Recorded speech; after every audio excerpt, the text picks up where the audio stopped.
మీరేమో తీర్మానం అన్నారు. తీర్మానం కాపీస్ అయితే మాకెవరికి రాలేదు. తీర్మానం అన్నారు, చర్చ ప్రారంభించారు. మరి నేనేమనుకున్నానంటే, ఎందుకంటే ఇంత ప్రాముఖ్యత కలిగిన అంశం కాబట్టి గౌరవ ముఖ్యమంత్రి గారే మరి రాష్ట్ర ప్రభుత్వ పక్షాన సమర్థవంతంగా తీర్మానం ప్రవేశపెడుతూ వాదన వినిపిస్తారేమో అనుకున్నాను. కానీ మరి వారు ఏ కారణం చేతనో కానీ ముఖ్యమంత్రి గారు మాట్లాడడం లేదు. వారి సహచర మంత్రివర్యులతో మాట్లాడించినారు. మరి వారికి మాట్లాడడం ఇష్టం లేక మాట్లాడతలేరా, ఇబ్బంది అయి మాట్లాడతలేరా నాకు తెలియదు. కానీ అధ్యక్ష, మాకు గత 10 సంవత్సరాలుగా మేము అక్కడ ఉండి చెప్పిందే ఇవాళ శ్రీధర్ బాబు గారు చెప్పిన అధ్యక్ష, కొత్తదేం లేదు. స్పీకర్ సార్, ముఖ్యమంత్రి గారు వారికి పాపం వారి ప్రధాన ప్రతిపక్ష నాయకుడిని ఏదో అనిపించాలనే ఉబలాటం ఎక్కువ కనిపిస్తుంది. ఇంత అత్యంత కీలకమైన 4 కోట్ల తెలంగాణ ప్రజలకు సంబంధించిన హక్కులు, అనుమతులు, నిధులు సర్వం ఈరోజు మనం ఇక్కడ చర్చించుకుంటున్నాం. ఇంత కీలకమైన సందర్భంలో ప్రధాన ప్రతిపక్ష నాయకుడు గారు ఇక్కడికి వచ్చి 15 సంవత్సరాల తెలంగాణ ఉద్యమం, 10 సంవత్సరాల తెలంగాణ రాష్ట్ర ముఖ్యమంత్రిగా 25 సంవత్సరాలు పనిచేసిన అని గొప్పగా చెప్పుకుంటూ ఉంటారు. ఎప్పుడు వీళ్ళేమో భజన చేస్తూ ఉంటారు. మరి అట్లాంటి అనుభవజ్ఞుడు ఇక్కడ వచ్చి కూర్చొని ఈ సభలో చర్చించి ఇందులో పాల్గొని కేంద్ర ప్రభుత్వాన్ని నిలదీయాల్సిన సందర్భంలో కూడా ఇక్కడికి రాకుండా మోడీ గారు వీరిక్కడికి వస్తే చూస్తే ఏమైనా జరుగుద్దేమనే భయంతో ఎక్కడో దాచుకొని ఇక్కడ వీళ్ళని పంపించి వీళ్ళ అధ్యక్ష మాట్లాడేది.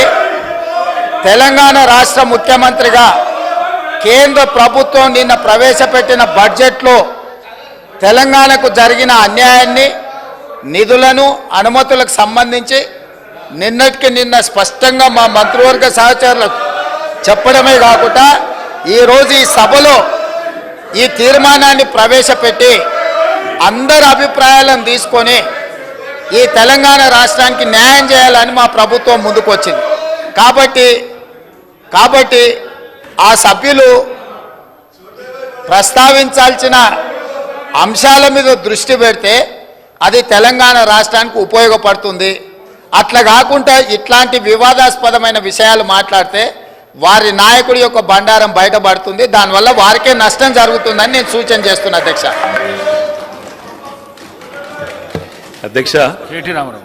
ఈ రకంగానైనా ముఖ్యమంత్రి గారు గొంతు విప్పినందుకు సంతోషం అధ్యక్ష.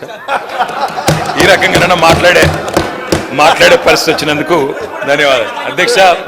ఒక్క మాట అధ్యక్ష, కేసీఆర్ గారి గురించి, మా పార్టీ గురించి వారు మాట్లాడిన మాటకి నేను ఒకటే వారికి చెప్పేది అధ్యక్ష, ఇక్కడ ఉండే ఈ నాయకుడి స్థాయికి మేము చాలా అధ్యక్ష. కేసీఆర్ గారు అవసరం లేదు. ఆయన వచ్చినా రాకున్నా తప్పకుండా సమాధానం చెప్పే సత్తా మాకుంది. మీ సత్తా తెలుసు, మీరు ఇక్కడ ఉండి అక్కడ పోయిన వాళ్ళే, మీ సత్తా తెలుసు. కేసీఆర్ గారు అవసరం లేదు మీకు, మేము సరిపోతాం. మాకు సమాధానం చెప్పండి చాలు మీరు అధ్యక్ష. వారు అన్నారు అధ్యక్ష తీర్మానం అని. అసలు తీర్మానం ఎక్కడుంది అధ్యక్ష? మాకైతే కాపీ రాలే. ముఖ్యమంత్రి గారు అంటున్నారు తీర్మానం పల్లా రాజేశ్వర రెడ్డి కూర్చోండి. కేటీ రామారావు గారు అధ్యక్ష, మేము 10 ఏళ్ళు అక్కడ కూర్చున్నాం అధ్యక్ష. 10 ఏళ్ళు ప్రభుత్వాన్ని నడిపాం. ఒక స్టేట్మెంట్ కానీ ఒక రెజల్యూషన్ కానీ ప్రవేశపెట్టినప్పుడు ముందుగా సాంప్రదాయం ఏంటంటే అధ్యక్ష, అసలు ప్రభుత్వం ఏం చెప్పదలుచుకున్నది, ఏ అంశం మీద చర్చ చేయదలుచుకున్నది, ముందు దాని ప్రతులు అందరికీ పంచాలి అధ్యక్ష. కొద్దిగా హౌస్ని ఆర్డర్లు పెట్టండి అధ్యక్ష. నేను మీ మంచి కోసమే చెప్తున్నా, ప్రభుత్వం ఎట్టడపలు చెప్తున్నా. నేనేమంటున్నా అంటే అధ్యక్ష, వారు ముఖ్యమంత్రి గారు వారు గతంలో మంత్రిగా పనిచేయలేదు, వారికి సభా వ్యవహారాల అనుభవం లేకపోవచ్చు. శాసనసభ వ్యవహారాల మంత్రి గారు సీనియరు, గతంలో కూడా లెజిస్లేటివ్ అఫైర్స్ నిర్వహించారు. నేను మీతో కోరేది ఒకటే, ఈరోజు వదిలేయండి సరే, ఈరోజు వదిలేయండి, చర్చలో పాల్గొంటాం, బ్రహ్మాండంగా చెప్తాం. కానీ రేపు ప్రజలకు కూడా తప్పుడు సంకేతాలు పోవద్దు అధ్యక్ష. మేము చెప్పేది ఏమంటే, ఇట్లాంటి ముఖ్యమైన అంశంలో నేను సిన్సియర్గా చెప్తా ఉన్నా, రేవంత్ రెడ్డి గారు సిన్సియర్గా చెప్తా ఉన్నా, శ్రీధర్ బాబు గారు, మా పార్టీ తరఫున మీరు ఈరోజు ఏదైతే ఇప్పుడు ఓపెనింగ్ స్టేట్మెంట్ మీరు ఇచ్చారో, మీరు లిఖితపూర్వకంగా ఇవ్వలేదు, వర్బల్గా ఇచ్చారు. We welcome it 100%. We stand by you, we support you. ఈ విషయంలో అనుమానం లేదు అధ్యక్ష. ముఖ్యమంత్రి గారు సార్, సభను తప్పుదోవ పట్టించేదానికి వాళ్ళ కుటుంబం అంతా సభను తప్పుదోవ పట్టించే పని మీదనే ఉన్నట్టున్నారు అధ్యక్ష. సభ తమ అధ్యక్ష దయచేసి తమరి అనుమతితో దయచేసి ప్లీజ్ అధ్యక్ష. సభానాయకులు మాట్లాడేటప్పుడు మీరు రన్నింగ్ కామెంటరీ ఆపేసేయండి దయచేసి ప్లీజ్ ప్లీజ్. అధ్యక్ష మీరు ఇక్కడి నుంచి వస్తే అక్కడి నుంచి వస్తున్నది.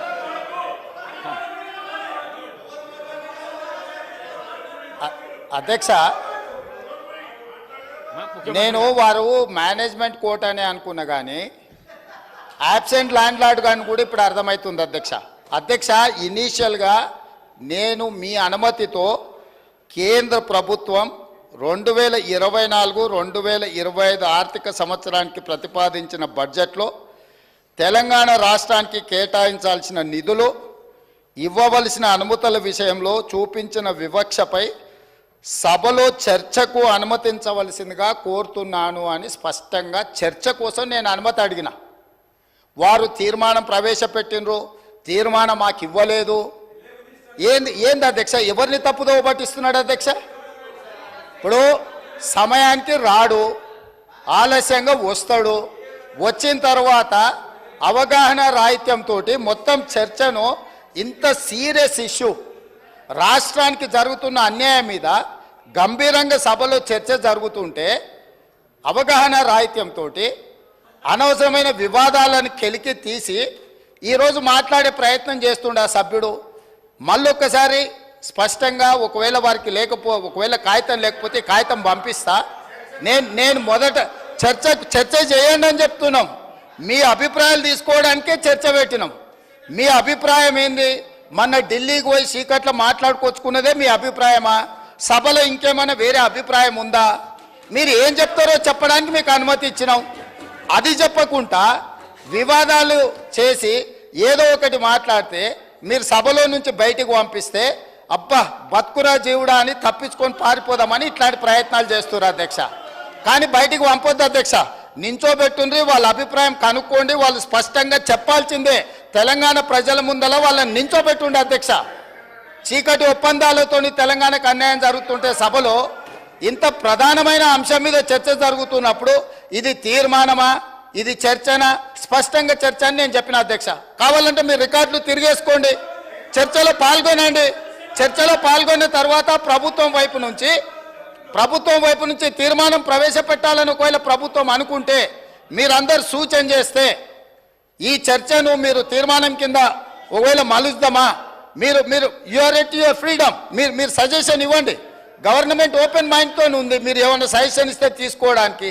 అంతే తప్ప ఆయన మంత్రి చేయలే, ఈయన మా నాయన నాకేమో ఇట్లా ఉచితంగా కుర్చీలు ఇచ్చి చదువు రాకపోయినా తీసుకొచ్చి మంత్రులను చేయలే. మా నాయన చదువు రాకపోయినా సంధ్య లేకపోయినా మాకు మంత్రులను చేసి ఇంట్లో కూర్చోబెట్టలే.